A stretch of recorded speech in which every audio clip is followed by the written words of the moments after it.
Hello everyone, this is Bhargav Reddy, Regional Operations Director for APAC Assistance. Today we are joined by our founding director, Paul Quaglia, along with us to discuss the major developments in Indonesia. We have Dan Bowman, a veteran lawyer based out of Jakarta, along with Kevin O'Rourke, a very well-renowned author and foremost expert in Indonesian affairs. Hi, my name is Dan Bowman. I'm a representative of APAC Assistance in Jakarta, Indonesia. I'm a tax lawyer. I've lived in Indonesia for 28 years. I have experience in the oil and gas and mining industries and long experience dealing with Indonesian business problems. Thanks. And policymaking in Indonesia. So I have the rather dubious distinction of being someone who's rare nowadays, who's focused entirely on Indonesia. So I just look at Indonesian current events and produce an English language analysis of how they matter for international organizations and foreign investors operating in Indonesia. For those clients that don't subscribe, we distribute Reformasi Weekly. It is, in my professional judgment, by far the best political, economic, government, key personnel weekly analysis in the English language by a long shot. Myself and Dan and Kevin have worked together over the years. Dan and I in community relations, land conflict with Freeport and other projects in Papua, and Kevin with BP when we were both consultants into BP many moons ago. I'm going to kick off today's discussion by basically touching on a little bit of an emotional point, but one that's very relevant from a geopolitical background, and that is obviously the China tensions in the Asia-Pacific region. And Dan, I might just get you to just cover off on what's happening in Sulawesi as it pertains to foreign Chinese workers in the steel and alloy area. Sure, thanks, Paul.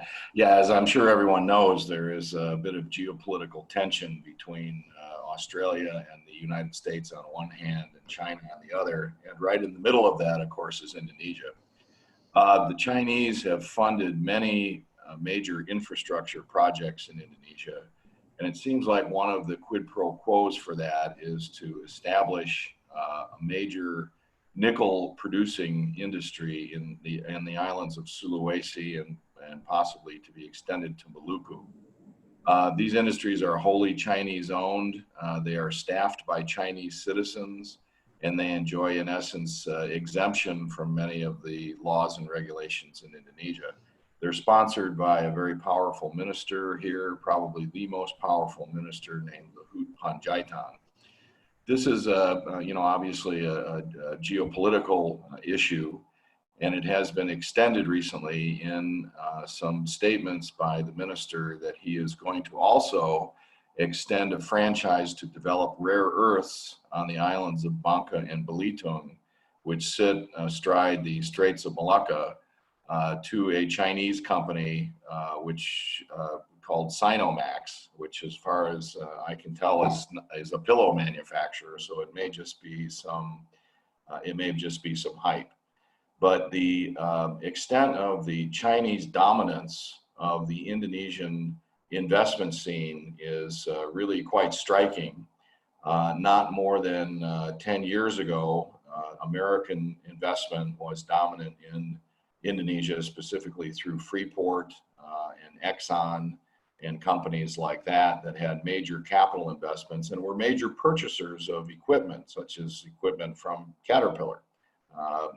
And now the majority of the investment in Indonesia is Chinese, and naturally they follow purchasing patterns that are different than American companies would do. How this is all going to play out, we don't know. The United States, for its part, doesn't even have an ambassador to Indonesia.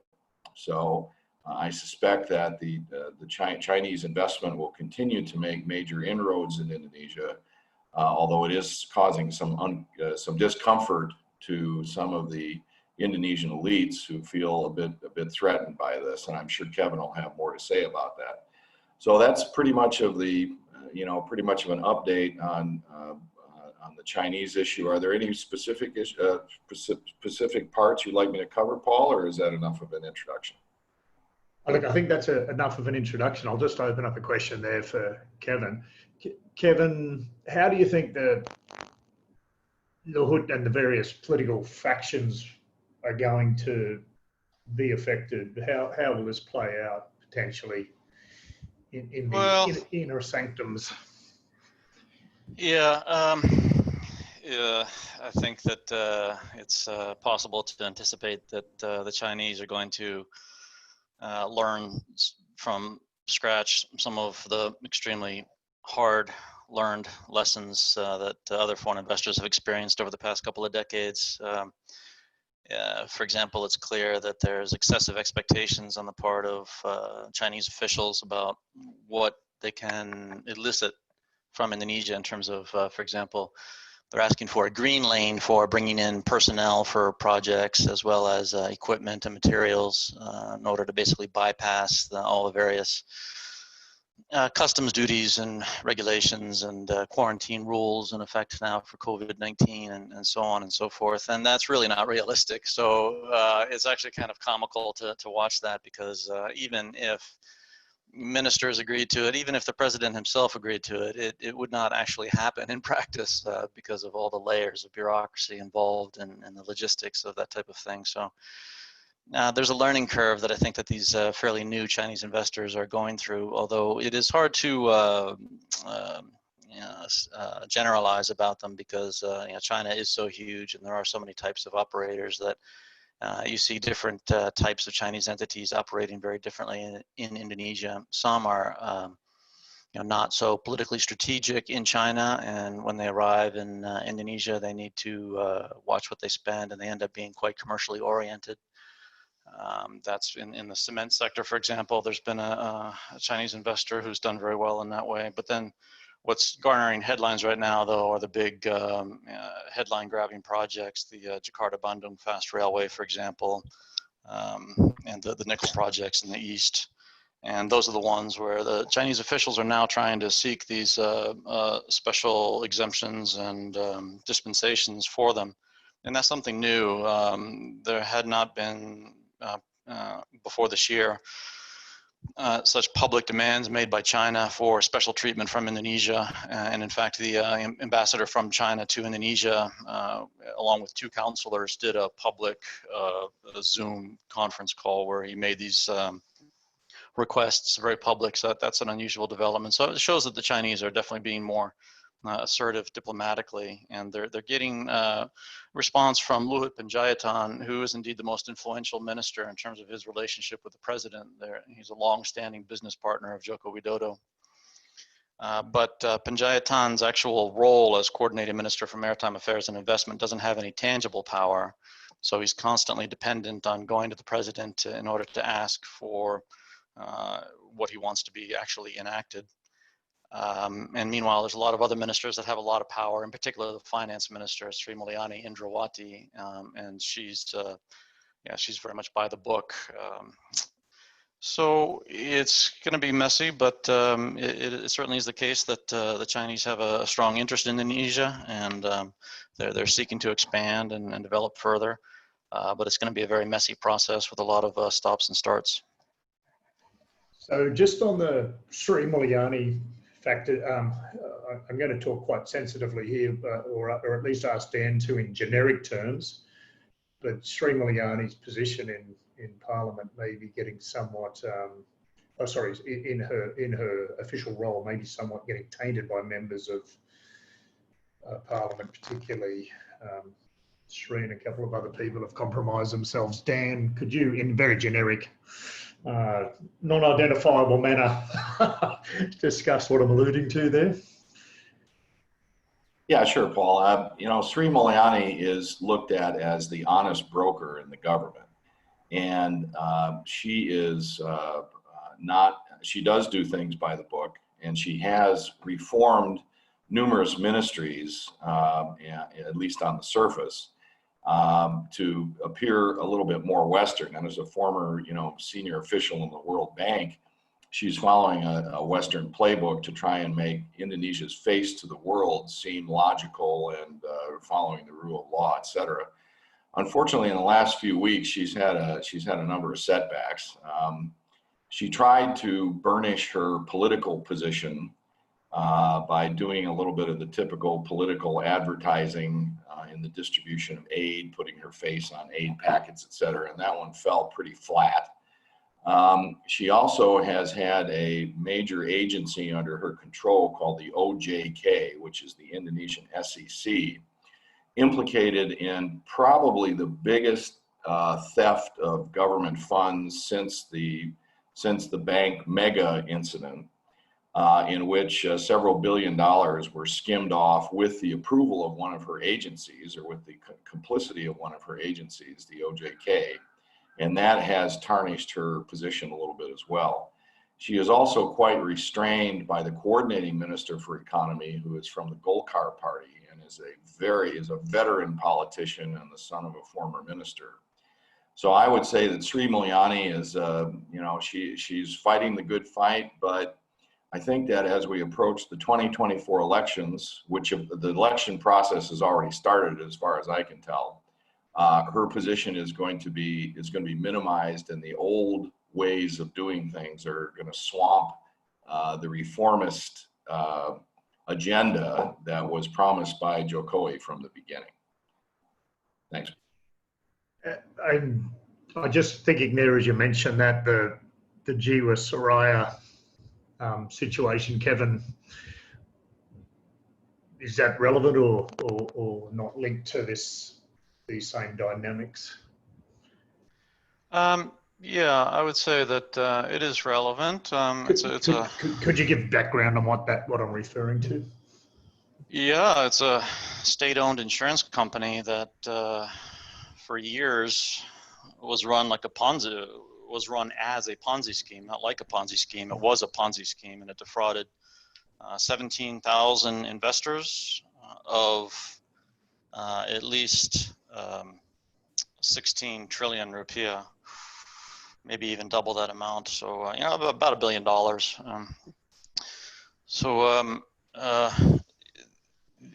I guess there's a couple of good things. One is that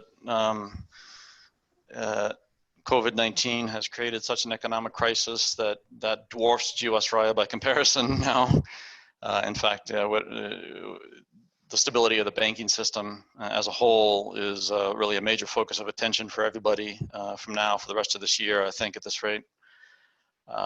In the Jiwasraya case, while egregious and extremely unjust, it did only affect these 17,000 investors, and it was not systemic per se because it did not have a lot of links to other financial institutions. The other good thing is that rather unexpectedly, the government-run Attorney General's office, as distinct from the Independent Anti-Corruption Commission, is actually investigating this fairly diligently, and they've made quite a few arrests, and there are some big-name capital markets players on trial right now for having defrauded Jiwasraya customers. Plus, they have also named, as Dan alluded to, the deputy commissioner of the OJK as somebody complicit, and that's important, as well as the former head of the stock market.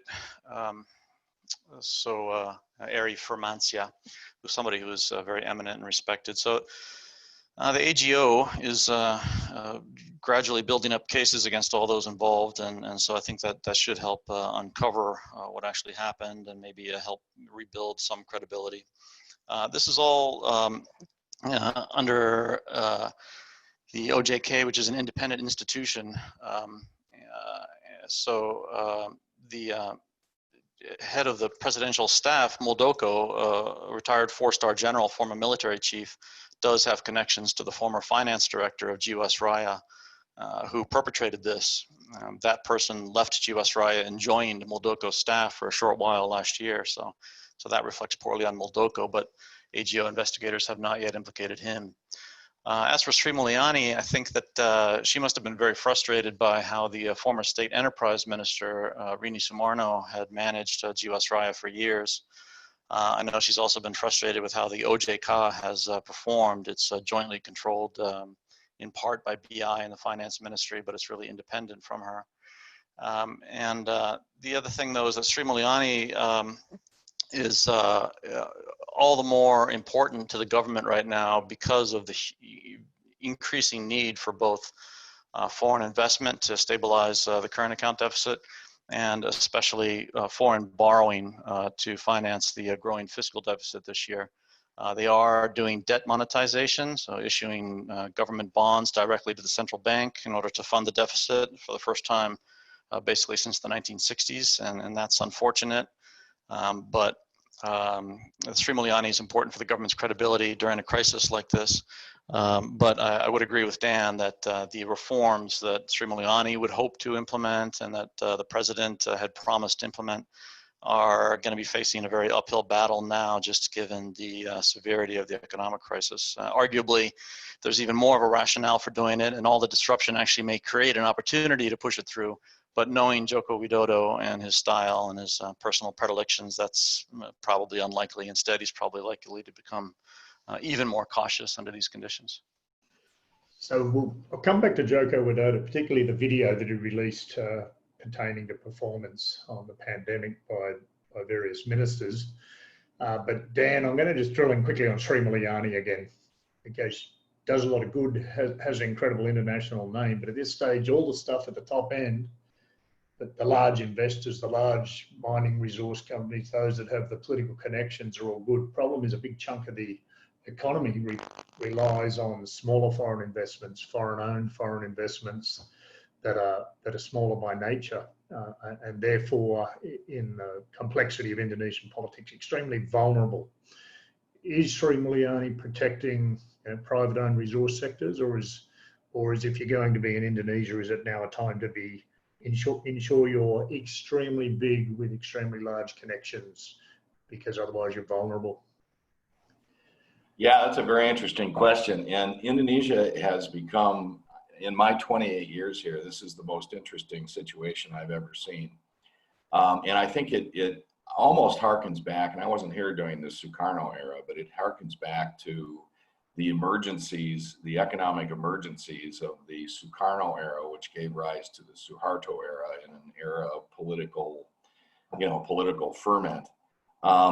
Businesses here have to have local knowledge to survive. And if you're asking if Sri Mulyani is protecting businesses, she can't. The bureaucracy is far too complex and far too fragmented that any minister can protect any kind of Western investment. And I like to give an example. This is Oscar Wilde wrote a play called The Importance of Being Earnest, and this lesson is called The Importance of Being Indonesian. And it revolves around Gojek versus Grab, the two ride-hailing agencies. Gojek is a majority foreign-owned, mostly by investment houses as well as Grab. But Grab has a foreign management and is much more technologically capable than Gojek, and is beating Gojek. And the thing is that Gojek is seen, even though it's majority owned by foreigners, as an Indonesian company.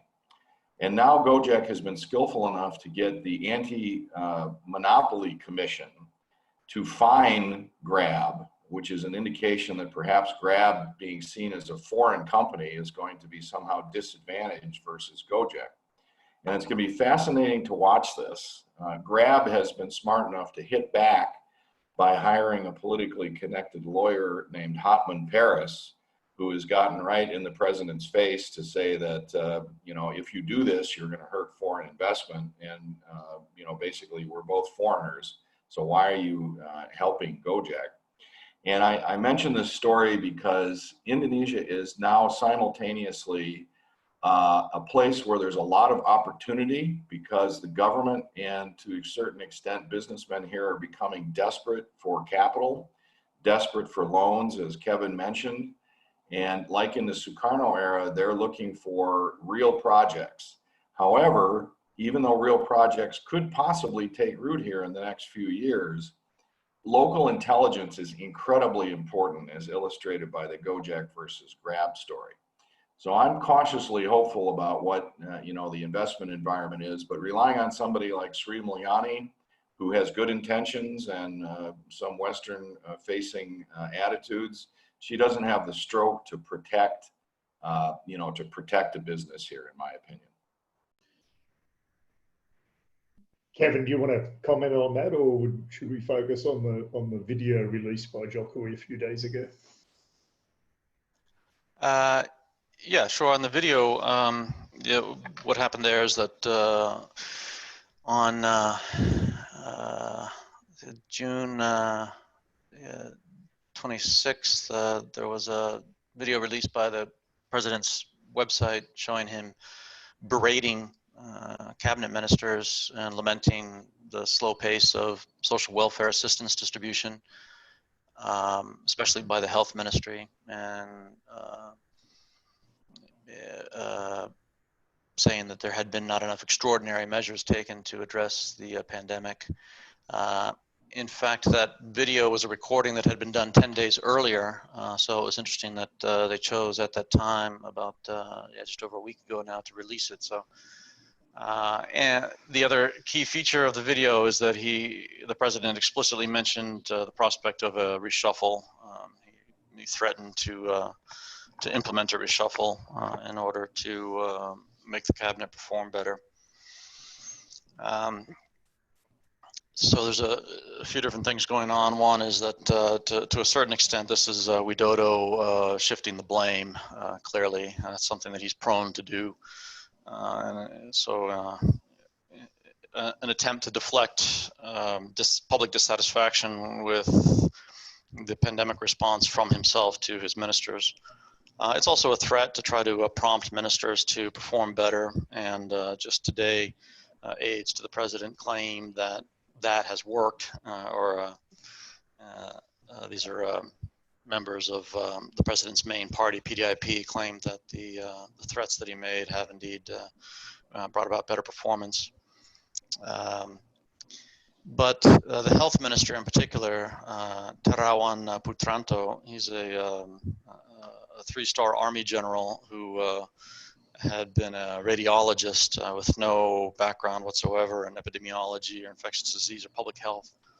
But he had a very popular, a very thriving clientele among the political elite and generals for his remedy for strokes. That's what he marketed for years in his role as an army doctor.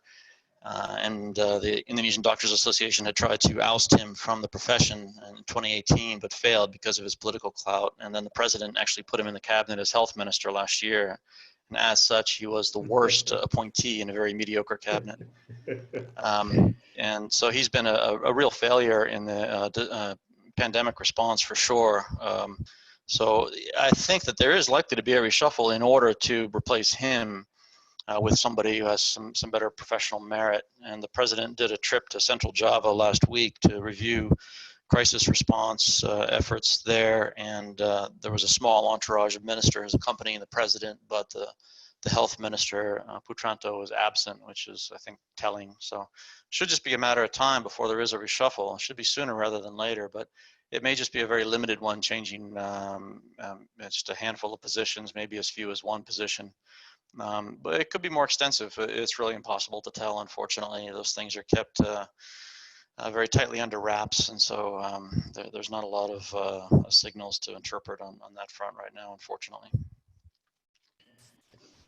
Kevin, how do you see the CEPA, the Comprehensive Economic Partnership Agreement, playing out in reality? Would you be prepared to give a quick overview, or would you like Rugger, one of our analysts, to just give our participants an overview of what CEPA is, or would you do that as just a part of your response? Yeah, probably better for Rugger to do it. Actually, I haven't looked at it lately, so I'm not up to date. Sure, Rugger, could you just let everybody know roughly, just in generic terms, without drilling into the 80-odd components of it, just a quick overview of the CEPA agreement, what it is?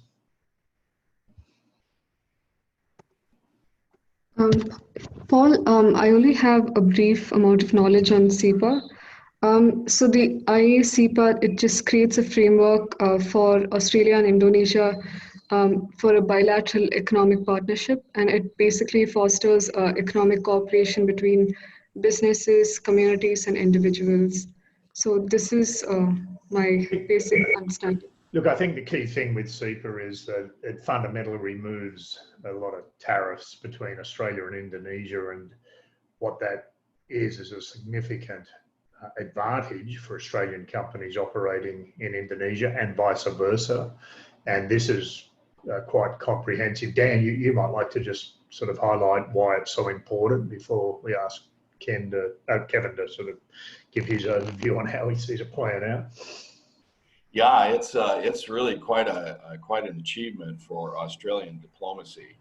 They spent 9 years negotiating this treaty with Indonesia, and it's very significant. It's a very significant investment in treaty that not only reduces tariffs, but also eases the provision of services in Indonesia, such as mining services, and puts mining service companies on the same footing in each country, which is a major achievement. Now, whether or not the Indonesian government in practice actually allows this treaty to operate in the way it's written is yet to be known.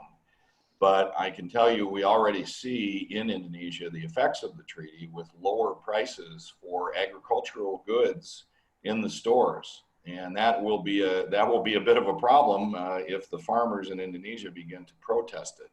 But the treaty just sort of slipped under the radar, and there are not many people who know what it says. I mean, it's a long treaty, but it's with anyone who has operations in Australia that desire to do business in Indonesia should really read it, because it's significant. And Kevin, how do you see it playing out? Obviously, I've been quite concerned that, yes, it's been passed by Canberra and by Jakarta parliaments. However, the layers of bureaucracy and the often ingenious effects of those.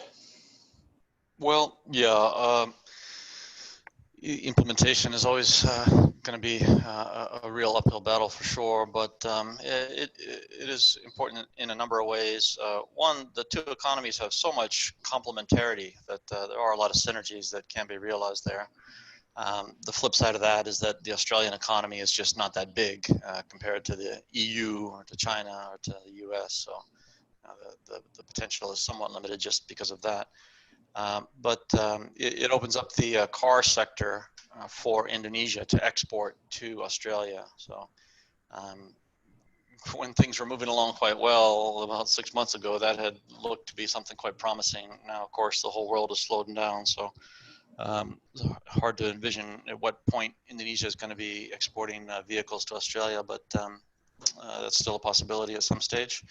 And then I think the most important thing maybe about the IA-CEPA is that it sets a precedent, really. There's been a few other CEPAs that Indonesia has done on a smaller scale, but this is the biggest one to date, and it sets a precedent for concluding a similar one with the EU. 2 years ago, there was one that was very limited with 4 non-EU European countries, Norway, Iceland, Sweden, and Liechtenstein. Switzerland and Liechtenstein, but this one coming up will be an Indonesia-EU CEPA, and that'll be potentially huge. And then hopefully one day there'll be a chance for Indonesia to take part in a revived Trans-Pacific partnership, ideally.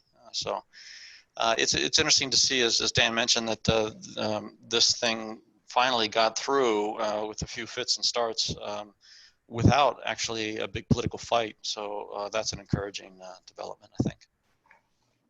Especially when it pertains to the omnibus bills, kind of been surprisingly assisted by the COVID-19 lockdowns in terms of not creating community instabilities or demonstrations pertaining to the omnibus bill. Where do you see see the omnibus bill getting through with limited demonstrations, or do you think post COVID-19, as that sort of rationalizes, we're going to see large demonstrations? Right. Well, so as you intimated there, there is a little bit of a tendency for parties and the political elite and maybe even the entire public to kind of rally around the administration right now. Widodo's public approval ratings and 2 credible polls conducted last month by phone, but with good methodology, show that his approval rating has just slipped a tiny bit. It's still at 66% versus 70% a few months ago. So he's popular despite everything. And he's not coming under attack for anything really, including this omnibus bill. Now the omnibus bill, if you're not familiar, is an idea to alter 76 different pieces of existing legislation in one fell stroke, and that's never been done before in Indonesia. So it's a new precedent, and basically it seeks to cut through red tape, reduce regulations, and also consistently claw back authorities from regional governments back and bring it back to the central government. There had been a wave of decentralization that took place about 15 or 20 years ago, and this bill would reverse that to some extent. Basically, the goal is to simplify procedures for investors. Unfortunately, what the bill omits is institutional reform or clean governance reform or anti-corruption efforts, and that's really the real kicker for investors that hurts investment. And this bill misses the target entirely for that. But what is most positive about the bill is that it would bring about at least some reform of the labor market regulatory framework. And that's crucial because apart from the clean governance issues, probably the labor market is the biggest problem for most investors. Maybe not resource investors as much, but certainly the labor-intensive manufacturing investors, which Indonesia really desperately needs in order to create jobs and move up the value chain and drive growth. Basically, you don't hire a worker in Indonesia, you take lifetime responsibility for somebody who has the rights and benefits of labor ministry personnel. That's really what it boils down to. And this bill would loosen up those regulations a little bit, which is good because it would create jobs and be a win-win all the way around. However, unions are not seeing it that way. They look at any reduction of union member benefits as being something that they have to oppose. So the parties have put this aspect of the omnibus bill on hold for the time being. So they want to deliberate all other aspects of this giant bill first and then handle the labor aspects at a later date. Therefore, it remains to be seen how that's going to play out in terms of unions mobilizing protests and demonstrations on the streets. Some parties, including some in the president's alliance, possibly defecting and opposing the president on these labor market reforms. You know, a lot's going to depend on how the president is performing and his approval and how well he lobbies and makes the case that these reforms are actually something that's going to benefit everybody. It's going to ironically benefit unions because it's going to allow for job creation, which is going to make unions bigger. So, but the government has been very inept about communicating those points thus far. So it's still an open question whether the omnibus bill is going to pass in a format which has any really significant benefits one way or the other. With those power games in mind, Kevin, who are the politicians or key personalities that are most likely to oppose the president, either informally or in a formal setting? And also, where's Prabowo sitting in all this? Right. Well, let's see.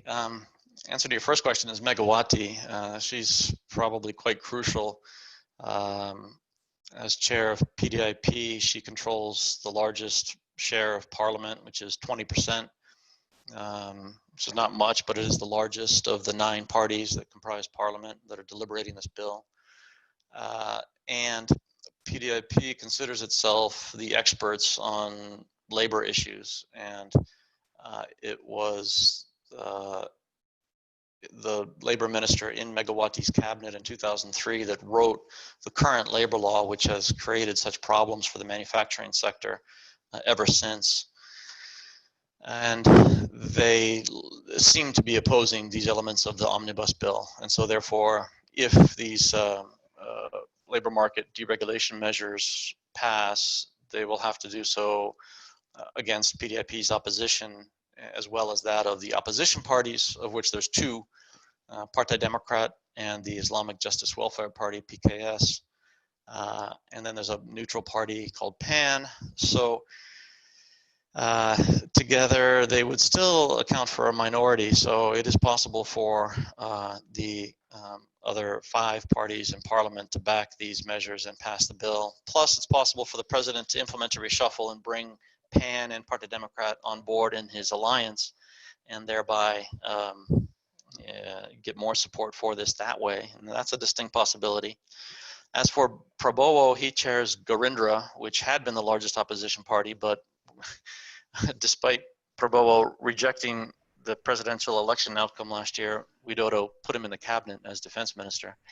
And now Gerindra is being very mute and quiet about the omnibus bill. Prabowo is clearly trying to not create waves right now, I think, because he wants to have this position as a defense minister for a while, for various reasons.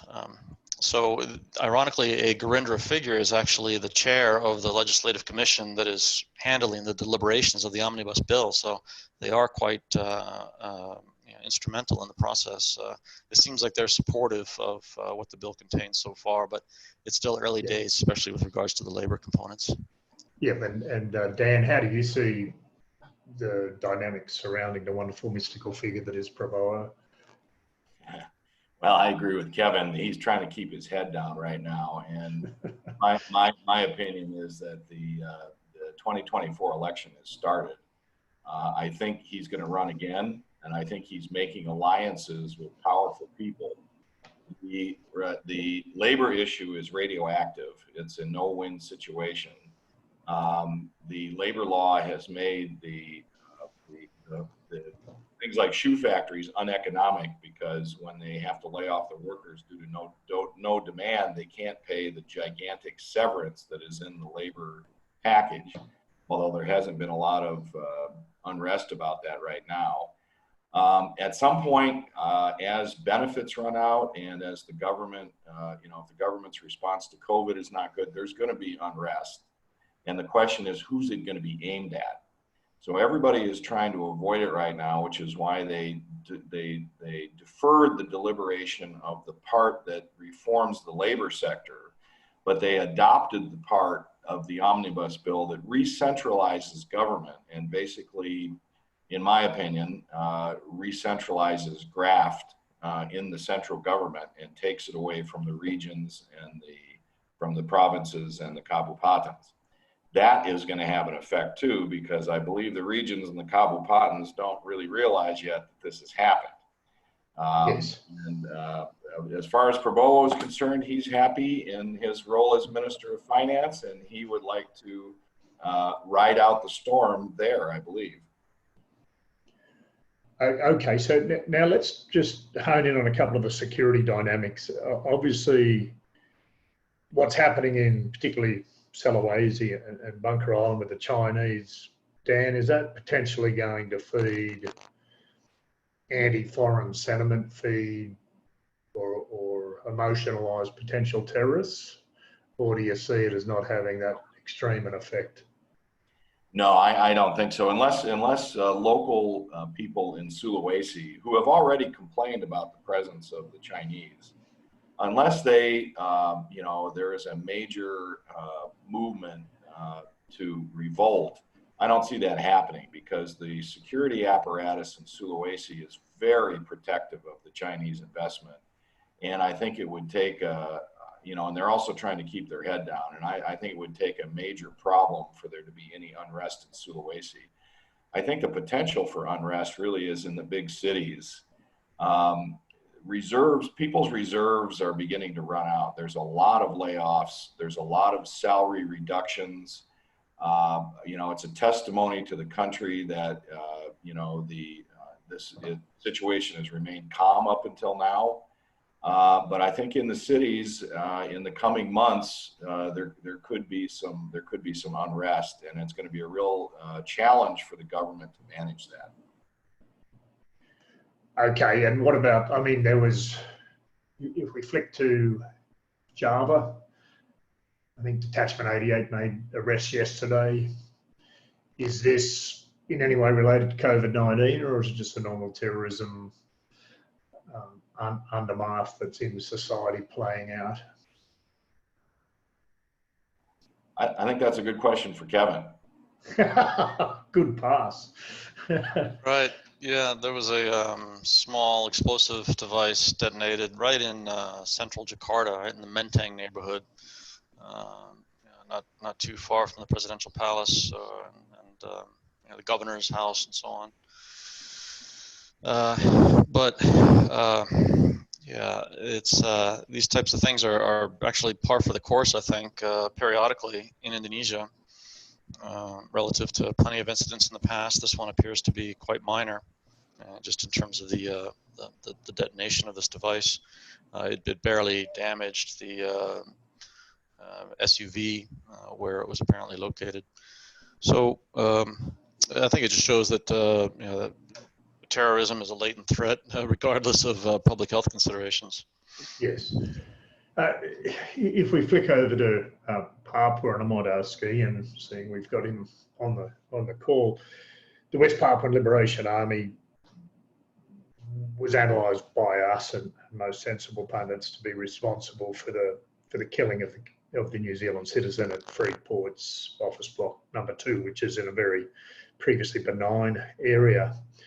The TPNB's West Papua National Liberation Army, so it's ultimately a OPM, Operasi Papua Merdeka type militant group, an independent one, but ultimately a spin-off of the same concept.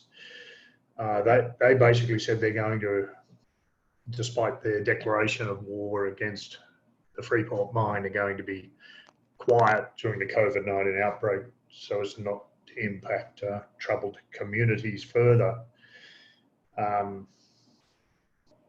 Ian, how do you see them playing their card post COVID-19? Are they going to honour their keep out of the Freeport area during the COVID-19 breakdown, but also with arrests allegedly bringing in members of the TPN-PB, are the arrests real? Did they really get the right guys? Where's their capacity and capability now, a couple of months after the attack? Okay, well, I'll try to start at a more general level, and then we'll get into a few of the specifics. I think, as Paul has indicated, there's certainly an indication that things are running a little more quieter, certainly around the Freeport mine in some areas. However, just again speaking in a more general sense, what we are seeing is something, frankly, I have never seen before.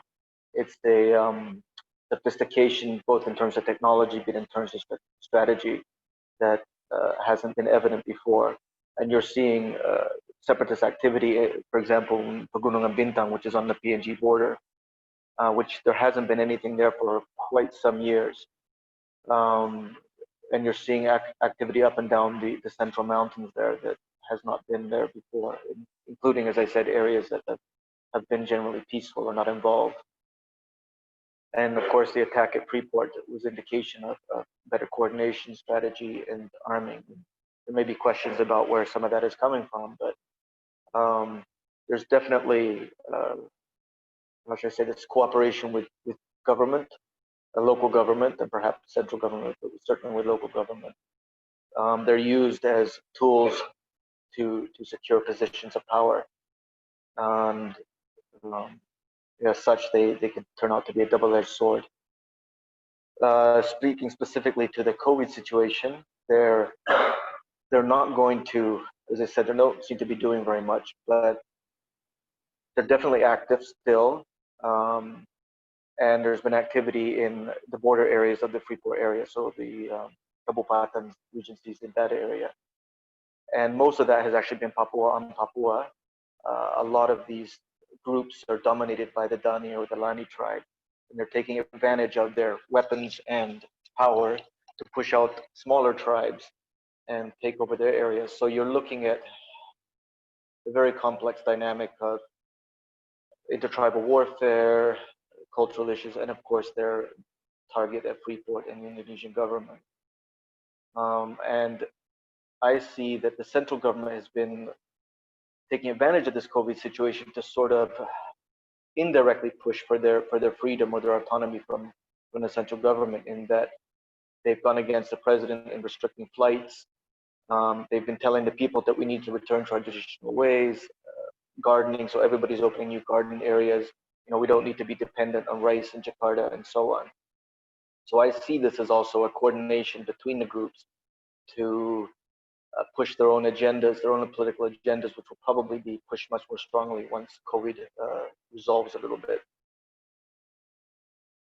So Ian, I'll just point out to the listeners, Ian's was raised within the Lani tribe. His parents were missionaries, so he's got a very good understanding of the tribal dynamics. Obviously, myself and Dan worked significantly up in the highlands there as well. Myself as a community relations officer for 8 years. But Ian, the power dynamics you allude to there, the Lani, the Dani, the Moni even, the Nduga, the Akari, against a much smaller Amungme tribe. Which way are the Amungme going? Are they clinging to the government? Are they clinging to Freeport to give themselves a power base? Or are they starting to fractionalize against the pressures from the larger tribes? No, I think because they recognize their situation as a distinct minority, I think they're walking a tightrope. I mean, on the one hand, they want to appear sympathetic to the movement, and some of them are definitely involved in the movement. But at the same time, they want the money and the power that Freeport offers. So they're playing a very delicate balancing act of trying to keep two sides happy. But I would suggest that they're leaning more towards keeping Freeport happy and the situation there, because it's more favorable to them. And if these other groups move in, they will be wiped out, either literally or figuratively. Yeah, gotcha. So look, I'm just going to open up now for any questions from participants that you'd like to fire at Kevin or Dan or Ian or myself. Please go ahead. Are there any questions there?